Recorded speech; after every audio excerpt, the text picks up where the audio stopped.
అన్నా how much అయింది? 100 rupees అయింది మేడం. ఓకే అన్నా, కొట్టేసే భయ్యా. Thank you so much. 1000 రూపాయలు పేటిఎం లో పడ్డాయి. అరే 100కు బదులు 1000 కొట్టేసిందా? హలో మేడం, ఒకసారి ఇలా రండి. అబ్బా, ఎక్కడ చూసినా ఇదే బాధ. అమ్మాయిలు ఏమైనా ఆమ్లెట్లు అనుకుంటున్నారా ఏంటి మింగేయడానికి? నేను రాను పో. అది కాదు మేడం, మీరు 100కు బదులు. మీ అబ్బాయిలు 100 సాకులు చెప్తారు అందమైన అమ్మాయిల్ని పడేయడానికి. ఏదైనా లెవెల్ చూసి లైన్ వేయాలి. అయినా నీ లెవెల్ ఏంటి, నా లెవెల్ ఏంటి? అప్పున్న టైం ఆయేగా.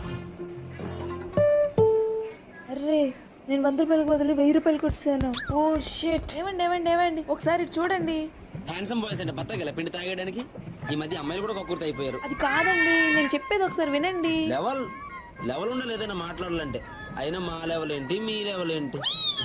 అది కాదండి, పొరపాటున 100కు బదులు 1000 కొట్టేశాను. నా 900 నాకు తిరిగి ఇచ్చేయండి ప్లీజ్ అండి. నేను మర్యాదగా చెప్పాను, డబ్బులు ఎక్కువ కొట్టేశారు మేడం.